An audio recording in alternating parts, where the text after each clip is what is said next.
Վայեն Զամբյուղի ելակներն այս ու այն կողմե տանում գտնելու ամենահյութեղն ու կարմիրը և հյուրասիրելու իրենց դպրոց այցելած էստոնական խորհրդի ներկայացուցիչներին։ Արևային պանելներով, կոմպոստացման և անձրևաջրերի հավաքման համակարգերով հագեցած այս նորարար ջերմատունը Աչաջուրի դպրոցում կառուցվել է Hydrogreen Tavush ծրագրով, որ երեխաները դեռ դպրոցական տարիքից հասկանան ինչու է կարևոր սննդի անվտանգ արտադրությունը։ Hydrogreen Tavush նախագիծը ծնվեց տարածաշրջանի երկրների հետ քննարկումների և մեր ունեցած փորձի հիման վրա։ Նորարարական գյուղատնտեսական տեխնոլոգիաները շրջակա միջավայրի պահպանության նպատակով կիրառելու համար։ Հետագայում որոշեցինք այն կապել նաև կրթության ոլորտի հետ, որպեսզի այս լուծումները հասանելի լինեն նաև դպրոցականներին։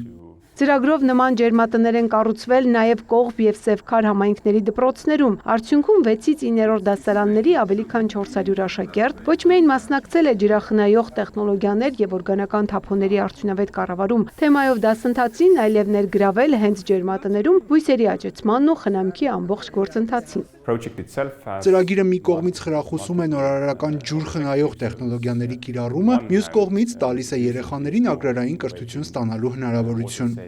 Այսպիսով ծրագիրը նպատակ ունի բարձրացնել Տավուշի դպրոցականների և ուսուցիչների իրազեկվածությունը հիդրոպոնիկ համակարգերի, ջրային ռեսուրսների արդյունավետ կառավարման և օրգանական թափոնների կոմպոստացման, ինչու չէ նաև բիզնես մտածողության ձևավորման վերաբերյալ։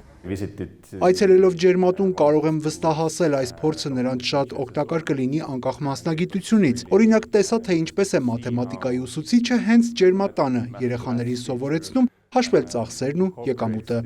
Hydrogreen Tavush ծրագիրն ուղղված է նաև կլիմայական և սոցիալական մարտահրավերների հաղթահարմանը, միաժամանակ ստեղծելով զբաղվածության նոր հնարավորություններ Ղարաբաղից տեղահանված անձանց համար։ Ֆինանսավորում է Էստոնիայի Հանրապետությունը, իրականացնում փախստականների հարցերով Էստոնական խորհրդի հայաստանյան մասնաճյուղը։